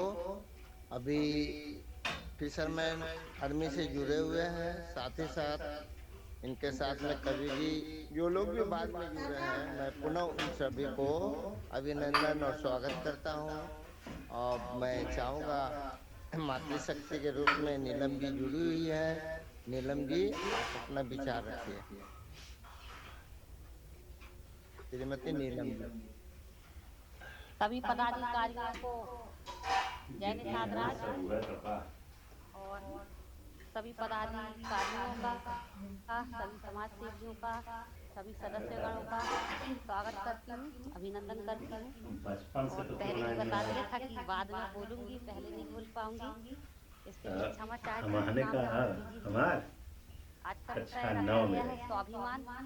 तब साइकिल लेके घुस जाते हैं मीटिंग में। मानव अधिकार दिवस के उपलक्ष्य में तुम्हारे से छोट रहा है, मानव अधिकार लंबाई कम रहा है, के माध्यम से समझ लो। साइकिल उठाई, कैंची चला पहुंच जाए जौनपुर, हिंदी भवन में घुस के बैठ जाए। समाज मानव हैं? और इंसानों की इंसानियत जिंदा है ऐसा कहना अति यही होगी, कक्षा 9 में रहे तब से देखा गया जो है कि मीटिंग सीटिंग शुरू वाला रहा, नहीं होता है तो अनुज बाल क्लब चलत रहा है, अनुज बाल क्लब चलत रहा है। जो कि की जाती है जौन साहब अब बनावत था तो हम जमाने पहले जब पिद्दी भरे गए तब बनाए गए। और यदि स्वाभिमान है, लगन है, मेहनत है, तो कोई भी कार्य किया जाए सफलता आपके कदम से। स्वाभिमान नहीं है, मेहनत नहीं है, लगन नहीं है, तो आप कोई भी काम करेंगे उसे बस करते जाएंगे, लेकिन उसका लक्ष्य निर्धारित नहीं करेंगे तो कोई भी सफलता हासिल होना मुश्किल होती है। आज की मीटिंग में ज़्यादा तो नहीं सुन पाई थी, कुछ भूपेंद्र जी को मैंने सुना, आदरणीय अशोक जी को सुना, तो अभी और ज़्यादा विचार व्यक्त नहीं कर पाऊँगी। और हमारे जो वरिष्ठ जन हैं, वरिष्ठ पदाधिकारी हैं, और हमारी मीटिंग में शर्मा जी जुड़ते हैं, मैं उनको सुनना चाहती हूँ। यदि बोल चुके हैं तो मेरे हिस्से का समय उनको 5 मिनट दिया जाए और उनके विचार में जानना चाहती हूँ। इतना कहकर अपनी वाणी को विराम देती हूँ। अगली मीटिंग का 100वां भाग बड़ा ही उत्सुकता से हम लोग स्वागत करेंगे, और हमारे आदरणीय राजा राम नाविक जी ने यह सिलसिला मीटिंग करने का, वेबिनार मीटिंग करने का चलाया है, और बहुत ही अच्छा लगा कि उन्होंने इतनी मेहनत, इतनी लगन से इस मीटिंग को चलाया। हमेशा चलाते रहे, कम लोग जुड़े या ज़्यादा लोग जुड़े इससे कोई फ़र्क नहीं पड़ा, लेकिन उनकी मेहनत रंग लाई। ऐसे ऐसे सब्जेक्ट, ऐसी ऐसी बातें सामने आई क्योंकि कुछ लोग जानते थे, कुछ नहीं जानते थे। वरिष्ठ पदों पर भी हैं और वरिष्ठ समाज सेवी भी हैं, और कई जगह पर मंच पर बोलने का अवसर हम लोगों को प्राप्त होता है। वहाँ पर कई लोग ऐसे क्वेश्चन कर बैठते हैं जहाँ हम लोग आंसर नहीं दे पाते, तो संविधान के विषय में भी हम लोगों को बहुत जानकारी मिली। आदरणीय भूपेंद्र जी, हमारे नागर जी, अशोक सोंधिया, राजा राम नाविक जी, संतोष जी, हमारे राजेंद्र केवट जी, और जो मीटिंग संचालक महोदय जी हैं हमारे राजेंद्र भैया, उनका भी नाम है। तो इन सभी का बहुत अच्छा सहयोग रहा है मीटिंग में, तो सबका मैं दिल से धन्यवाद देती हूँ। अभी आभार करने का अवसर तो नहीं आया है, लास्ट में आएगा, इसलिए मैं धन्यवाद देती हूँ दिल से कि सभी लोग ऐसे ही जुड़े रहें, और 100वां भाग होने के बाद भी मीटिंग को ऐसे ही संचालित किया जाता रहे, यही मैं विनती करती हूँ वरिष्ठ अधिकारियों से। साथ ही यह कहना चाहती हूँ कि संविधान के विषय में और भी जानकारियाँ हैं जिन्हें आगे भी सबको दिया जाए, जिसका कि लाभ मिलेगा, क्योंकि समाज के बीच में सभी लोग जितने भी जुड़े हैं हमारे साथ में, सभी आते जाते रहते हैं, तो जहाँ भी क्वेश्चन आता है तो उसका आंसर देना अति सुविधाजनक हो जाता है। धन्यवाद, बोलने का अवसर आप लोगों ने दिया। जय निषाद। बहुत बहुत धन्यवाद नीलम जी को। नीलम जी, आपसे मेरा एक निवेदन है कि देखिए, मातृशक्ति के रूप में अकेले आप हम लोग के साथ जुड़ती हैं, तो आप अपने माध्यम से कुछ महिला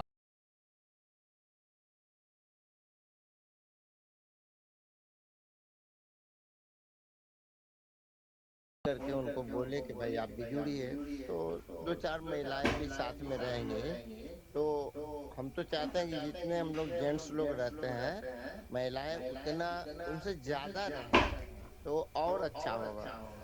यहाँ तक आपकी बात है संविधान से जानकारी लेने की, तो मैं आपको अवगत कराना चाहता हूँ कि प्रतिदिन संविधान पे चर्चा होती है।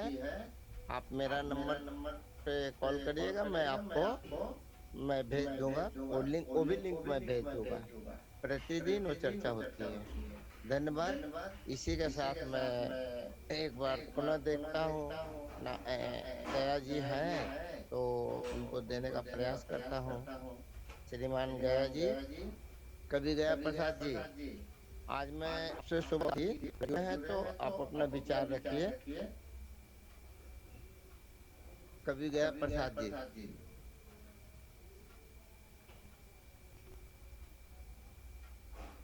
मैं उनको नहीं देख पा रहा हूँ। नाविक जी से मैं निवेदन करूंगा कि अगला वक्ता को आप बुला लें। जी धन्यवाद। हमारे बीच में 2-3 साथी हैं, वरिष्ठ साथी हैं, उनको सुनेंगे, फिर मीटिंग को समापन की तरफ ले जाएंगे।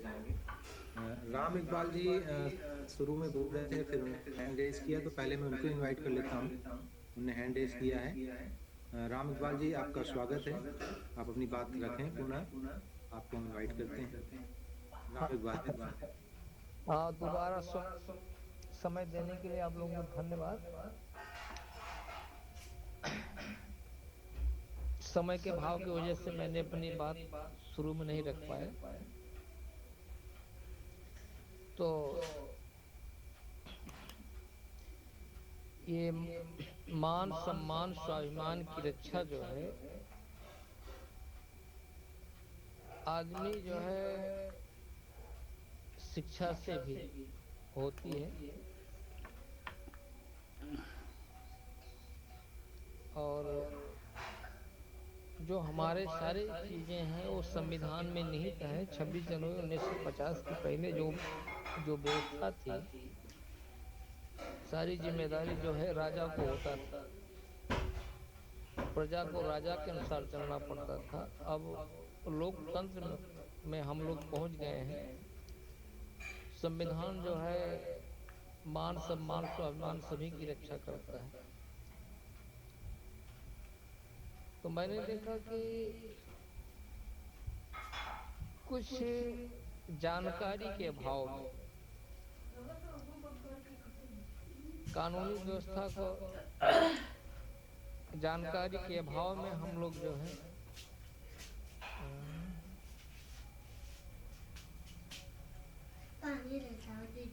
जा पहले जा तुरंत यहाँ से। हाँ, मेरी बात जा रही है जी, बहुत सही आ रही है, बोलिए। मुंह कुल होया, तो खात हो ना, ताएं होती हैं।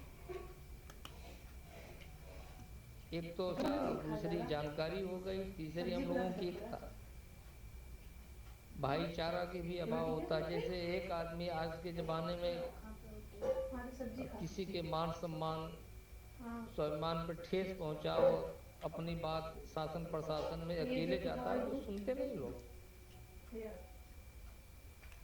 और यदि सामूहिक रूप में भाईचारा के साथ हम लोग जाते हैं संवैधानिक के तहत, तो अरे क्या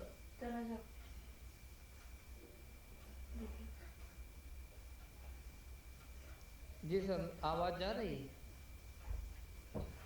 हाँ, आप बोलते रहिए, आवाज आ रही है। तो ऐसा होता है। तो जहाँ तक बात है हम लोगों की शिक्षा पे से ही आदमी का विकास होता है। जब विकास होता है, उसके पास संपत्ति हो जाती है, तो स्वाभिमान स्वयं जागृत हो जाता है।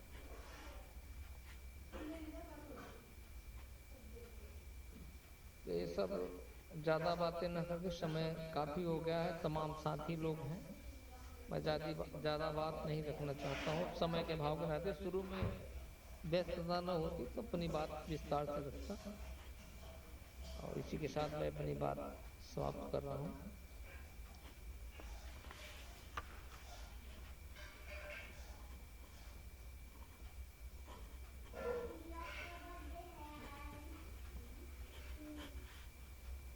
नाविक जी, अगला वक्ता को बुला लीजिए। चलिए ठीक है, मैं संभाल लेता हूँ। हमारे बीच में नीलम यादव जी जुड़ी हैं, राधेश श्याम दंडोतिया जी जुड़े हैं, उनका भी स्वागत है। थोड़ा हम समय से आगे बढ़ रहे हैं और हमारे बीच में कुछ बोलने वाले साथी बच्चे हैं, हम इनको भी सबको इनवाइट करेंगे, कृपया रहिएगा। मैं पहले इनवाइट करूँगा महेश्वर कुमार साहनी जी को, फिर एडवोकेट संजीव नागर साहब को, फिर बाद में तो हमारे साथी जो भी हैं उनको भी स्वागत। और समय के अनुसार, चूँकि आप अपने अनुसार डिसीजन लें और सबको, ताकि हम सुन सकें, सभी साथी बने रहें, उसके अनुसार अपने विचार रखें। जी, स्वागत है।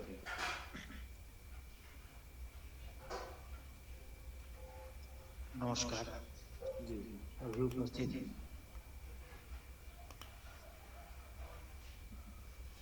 आपकी उपस्थिति में बहुत ही मानवीय विचार है स्वाभिमान के बारे में। हम जैसे पाते हैं, हमारे दिल का धड़कन जैसे चलता है तो हमारा जीवन चलता है। गाड़ी में पेट्रोल होता है और सारे पार्ट पुर्जा सही होती है तो गाड़ी आगे बढ़ती है। उसी तरह स्वाभिमान भी हमारे शरीर में, हमारे मन मिजाज में एक आवेग उत्पन्न करता है और हमारे लक्ष्य की ओर बढ़ने के लिए प्रेरणा देता है और हमें सक्रिय बनाता है। इसलिए स्वाभिमान जरूरी है। हमारे मानवीय लक्ष्य को, जो व्यक्तिगत हो सकता है, पारिवारिक हो सकता है, वह लक्ष्य सामाजिक हो सकता है, वह लक्ष्य राष्ट्रीय और अंतर्राष्ट्रीय स्तर का भी हो सकता है। तो जिस संदर्भ में हम अपना लक्ष्य निर्धारित करेंगे उसी आयाम में अपने स्वाभिमान को भी बनाए रखेंगे। एक परिसीमन स्थिति में स्वाभिमान को व्यक्तिगत और सामूहिक रूप में भी बांटा जा सकता है। व्यक्तिगत रूप में आसान हो जाता है, लोग अधिक स्वतंत्र हो जाते हैं, लेकिन सामूहिक रूप में उसी स्वाभिमान को नियंत्रित करने के लिए बहुत ही अधिक दिशा निर्देश या नियम निष्ठा या व्यवहारिक अनुशासन की जरूरत होती है। और जिस काम को हम अकेला कर सकते हैं वह अकेला करने वाला काम का स्वाभिमान का जो प्रतिमान होता है, सामूहिक काम करने वाले के नेतृत्वकर्ता के स्वाभिमान से कतई कम नहीं होता है। स्वाभिमान हर स्थिति में, व्यक्तिगत स्थिति में, सामूहिक स्थिति में, मेरे कहने का मतलब यह है कि जरूरी है। इसलिए कहते हैं कि जीवन को स्वाभिमान के साथ सर ऊंचा करके जीना चाहिए। अब इसके पीछे एंथ्रोपोलॉजिकल या सोशियोलॉजिकल, पॉलिटिकल, ये हिस्ट्री जो भी है हमारे माननीय भूपेंद्र साहब ने रखा है। ये भैया मेथी है का कि भले राजतंत्र कैसे देखा मेथी हो 4-5 दे तू 4-5 दाना। हम प्रजातंत्र या लोकतंत्र में रह रहे हैं, लेकिन हम दूसरी तरफ मेथी हो, मेथी दृष्टिकोण को यदि बढ़ा के देखा जाए तो कहा जाता है कि शराब वही है, बोतल से बदल दिए गए हैं। मनुष्य के अंदर की मानवता उसी तरह से हमने कहानी पढ़ा था, सैमरिटन वाली कहानी, बाइबल से उद्धृत है कहानी कि रक्त में मानवता और दानवता दोनों ही उपस्थित है।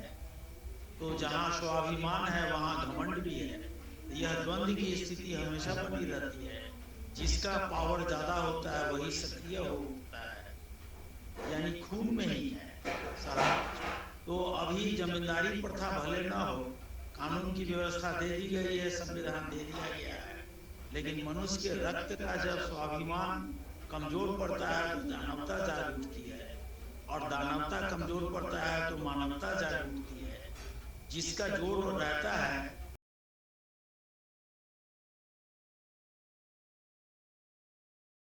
बहुत जरूरत है। और हमारे इस बैठक में जितने हमारे समाज के लोग बैठे हुए हैं उन सबों में स्वाभिमान संविधान के नियम के अंतर्गत और अपने लक्ष्य के अनुरूप स्वाभिमान जगे रहे, इसके लिए पूरी व्यवस्था की जानी चाहिए और उसके लिए सक्रिय रहना चाहिए। और वह व्यक्तिगत स्वाभिमान हो या पारिवारिक स्वाभिमान हो या सामाजिक हो, हर स्थिति में हमें एक दूसरे को सहायक बने, समन्वय की स्थिति बना के रखें, और तभी हम उस स्वाभिमान की रक्षा कर पाते हैं। क्योंकि सभी समय के परिप्रेक्ष्य में बातें आती है, जितनी भी बातें हैं वो समय के कंपैरिजन में है। इसलिए ये आइडियलिस्टिक नहीं होना चाहिए और केवल एब्सोल्यूट परम बातें नहीं होनी चाहिए, बल्कि व्यवहारिक बातें होनी चाहिए। समय के संदर्भ में हम जो भी करें सुनिश्चित रूप से एक रूटीन, जिसको कहते हैं छात्रों को रूटीन बना के पढ़ने की इजाजत या सलाह दिया जाता है, उसी तरह से प्रत्येक व्यक्ति हो हमारे समाज के नर या नारी हो, लड़का या लड़की हो, किसी भी उम्र की बातें हो, सभी को अपने लक्ष्य की पूर्ति के लिए स्वाभिमान के साथ समय के संदर्भ में पास करना। इतना बोल के मैं अपनी वाणी को विराम देता हूँ।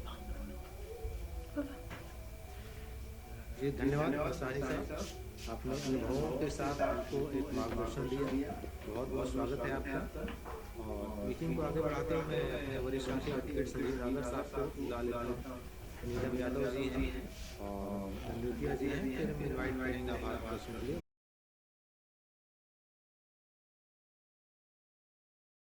प्रॉब्लम होगी तो उनकी आवाज़ नहीं आ रही है। आप राजन जी अपनी बात शुरू कर लीजिए जब भी आपका माइक ऑन हो जाए।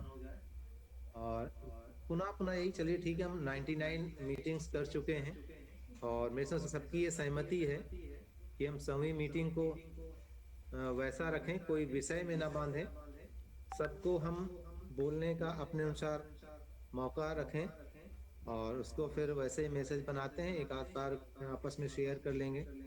अगर कहें आप विषय क्या, कैसे उसको विषय का टाइटल दें, अभी मेरे थोड़ा जहन में या दिमाग में नहीं आ रहा है। और स्वाभाविक रूप से हम वही रखेंगे, उसमें कोई विषय ना रख के कि इस विषय पर बोलना, सबको अपनी अपनी बात रखने का मौका दें और सबको ही बोलें, ऐसा हम सबसे आग्रह रहेगा। अशोक चौधरी जी आ गए हैं। जी अशोक जी अपनी बात रखें। अशोक जी आप अपना माइक खोल करके अपना बात रखिए। हेलो हेलो, हाँ बोलिए, सुनी जा रही है। हेलो अशोक जी बोलिए।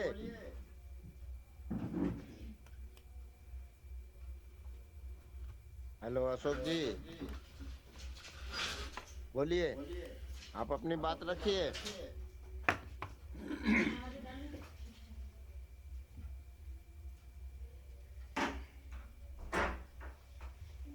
आप अपना माइक अनम्यूट कीजिए, माइक खोलिए और बात करिए।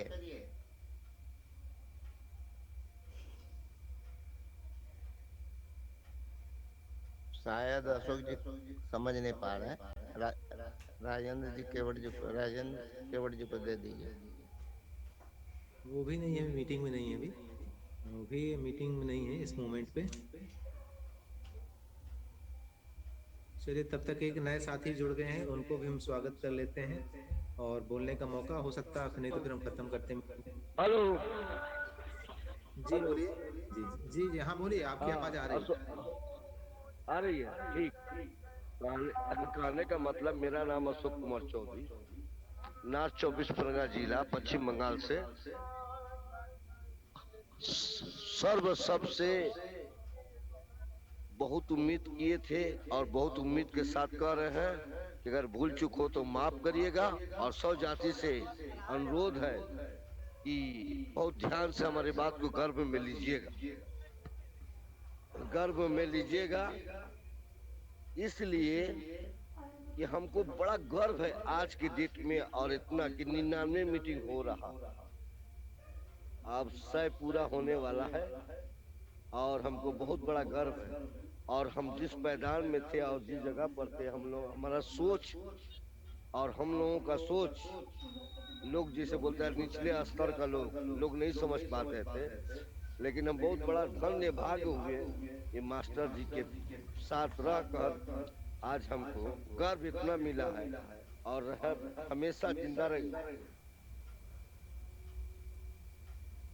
रहेंगे तो कभी भूलेंगे नहीं।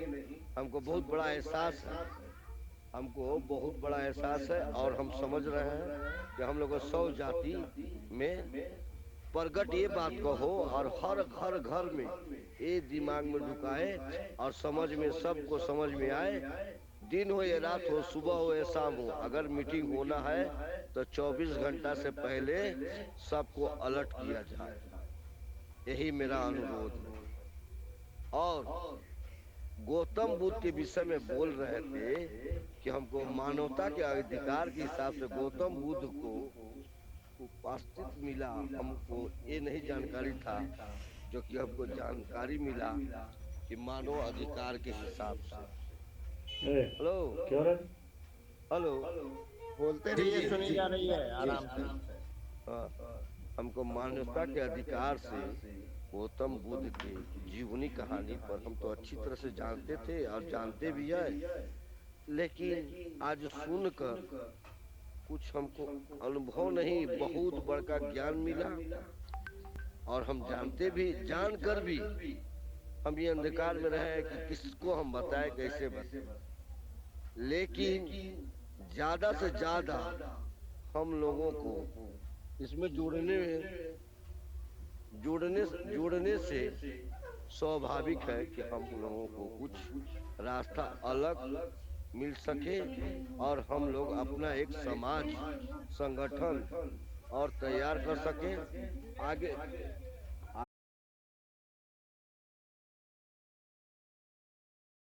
यही देंगे कि मास्टर राजेंद्र चौधरी मास्टर जिस हमको घर कर हाथ चलाए हैं, चल रहे हैं, कभी सोचे नहीं थे कि हमको इतना बड़ा पदवी मिलेगा, मान सम्मान मिलेगा। अब गर्व इतना करते हैं कि पश्चिम बंगाल से आज हमको एहसास हो रहा है, समुंदर में रत्न हजारों को मिला, लेकिन हम इतना दिन से इस उम्र में ये रत्न पाए और हम कभी सोचे नहीं थे कि हम लोग का मल्लाह जागृत होगा। लेकिन आज जागृत हो गए हैं और समझ गए हैं, अच्छी तरह से इसको परखने का कार्य रगड़ रहे हैं। जितने हीरा रगड़ा जाता है उतने चमक आता है, और मास्टर जी हमको रगड़ रहे हैं और अच्छी बात है। और अगर उस सफल में अगर सफल हो गए तो आप लोग से क्या आशीर्वाद से आगे चल के कुछ हो ना हो कि पश्चिम बंगाल में हम इतिहास लिखेंगे। यही मेरा सोच है, और भूल चूक को माफ करिएगा, बस यही बोलना चाह रहा है और ज्यादा क्या। हेलो हेलो, ठीक है, ठीक है, धन्यवाद। ठीक है सर, रखो। थोड़ा राजेश सोंधिया जी को हम और सुन लेते हैं, उनके विचारों को, फिर हम मीटिंग समाप्त करते हैं। आप सभी थोड़ा सा समय दीजिएगा राजेश सोंधिया जी के लिए, थोड़ा देर से जुड़े हैं जी। अशोक चौधरी जी, आप अपना माइक म्यूट करिए, माइक म्यूट कर दीजिए अशोक जी। ठीक है जी। राजेश सोंधिया जी आइए, अपनी बात रखें और फिर हम मीटिंग को समाप्त करेंगे जी। नमस्कार जी। और अपना परिचय भी संक्षिप्त में दें जी। मैं लेट जुड़ रहा मीटिंग में, उसके लिए मैं सबसे क्षमा प्रार्थी हूँ, क्योंकि मैं अपनी ड्यूटी पे था, ड्यूटी पे अभी भी हूँ, और थोड़ा सा विषय पे नहीं हो पाया मैं शामिल। तो जो भी लोग शामिल हुए हैं इस मीटिंग में, 99 में मीटिंग चल रही है, सभी का मैं बहुत बहुत धन्यवाद करता हूं कि आप लोगों ने समय निकालकर इस मीटिंग में जुड़ा है और समाज को आगे बढ़ाने के लिए आप लोग तन मन धन से रात दिन एक मेहनत कर रहे हैं। मैं सभी का बहुत बहुत आभार व्यक्त करता हूं। और भगवान श्री राम का मंदिर अयोध्या में तो बन गया, और अभी वहाँ पे क्या बोलते प्रयागराज में निषाद राज जी और केवट राम जी और निषाद राज जी का बहुत भव्य मूर्ति स्थापित हो रही है, उद्घाटन भी होने वाला है। तो समाज के सभी लोगों को मैं ये आग्रह करता हूं कि भाई इस जगह का मोबाइल में डला हुआ है और डला है, देखें और अधिक से अधिक समाज के लोगों को उस विषय में जानकारी दें और वहाँ पे जाएं। मैं थोड़ा सा विषय से भटक गया हूँ, इसके कारण मैं लोगों को ये जानकारी थी मेरे को, तो मैं दे रहा हूँ। और आप लोगों ने बहुत समय दिया, इसके लिए बहुत बहुत धन्यवाद। जय हिंद, जय भारत। और मीटिंग में हमेशा शिक्षक हुआ करें, हमारा अनुरोध है। बिल्कुल बिल्कुल बिल्कुल आपने हमारा समय नहीं लिया राजेश जी, आपने तो अपना समय दे दिया। नीलम जी को बहुत बहुत धन्यवाद। इसी तरह सभी को कहते रहिए तो लोग ज्यादा जुड़ेंगे। चलिए हम आभार प्रदर्शन के लिए नीलम जी को इनवाइट कर लेते हैं, क्या संक्षिप्त अपनी बात रखें और आभार प्रदर्शन, फिर हम सभी मीटिंग में जुड़े। जी नीलम जी आइए, आभार प्रदर्शन कीजिए। राजेंद्र जी अभी नहीं आ पा रहे हैं जी। अच्छा जी, राजेंद्र जी केवट जी का स्वास्थ्य थोड़ा अच्छा नहीं है और तकनीकी खराबियों की वजह से नहीं उपस्थित हो पा रहे हैं। हमारे सभी वरिष्ठ पदाधिकारी, वरिष्ठ समाज सेवी और हमारे यहाँ के जितने भी सदस्य हैं सभी मीटिंग में हमेशा भाग लेते हैं और अपनी सभी विचार व्यक्त करते हैं, जिनसे अच्छा ज्ञान मिलता है, जागरूकता फैलती है समाज में और सबको तरह तरह की बातों का ज्ञान मिलता है। अब 99 मीटिंग हो चुकी है, अब 100वां शतक लगने वाला है। अगली मीटिंग में हम लोग बिना सब्जेक्ट के अपने अपने विचार व्यक्त करेंगे और आदरणीय राजा राम नाभिक जी का स्वागत सत्कार भी करेंगे। और इसके अलावा क्या क्या करना है तो हमको मोबाइल पर थोड़ा सा वरिष्ठ पदाधिकारी गण जानकारी देवें और अपना कीमती समय देने के लिए सभी वरिष्ठ जनों को, हमारे नागर जी को, राजेंद्र भैया को, राजा राम नाभिक जी को, अशोक सोंधिया को, बाकी जितने भी लोग जुड़ते हैं, भूपेंद्र जी को, जिनका मैं नाम नहीं ले पा रही हूँ, सबका आभार करती हूँ, शुक्रिया करती हूँ कि ऐसे ही मीटिंग में आते रहें और अपना कीमती समय कर हमें अच्छे ज्ञान से अवगत कराते रहें, ताकि हम जो समाज में जाते हैं वहाँ जो क्वेश्चन हमें दिए जाते हैं उसका आंसर हम अच्छी तरह से दे सकें। सबको बहुत बहुत धन्यवाद। जय निषाद राज। और 100वीं मीटिंग जो होने वाली है उसमें सबका स्वागत सत्कार अभी से करते हुए सभी को आमंत्रित करती हूँ। एक अनुरोध और है कि आप सभी के परिवार में माताएं हैं, बहनें हैं, बेटियां हैं, उन सबको भी इस मीटिंग की जानकारी दीजिए और इसमें जोड़िए ताकि उन्हें भी कुछ ज्ञान मिल सके और वो अपने आस पड़ोस को, समाज को जागरूक कर सकें। जागरूक करेंगी तो अपना समाज आगे बढ़ेगा। हम कहते हैं ज़्यादा लोग आगे नहीं भी बढ़ पाएंगे, तो यदि हमने कुछ लोगों को भी आगे बढ़ा दिया तो हमारा जीवन सफल हो जाएगा। इतना कहकर मैं सभी पदाधिकारियों को धन्यवाद करती हूँ और मीटिंग समापन के लिए संचालक महोदय से आग्रह करती हूँ। जय निषाद।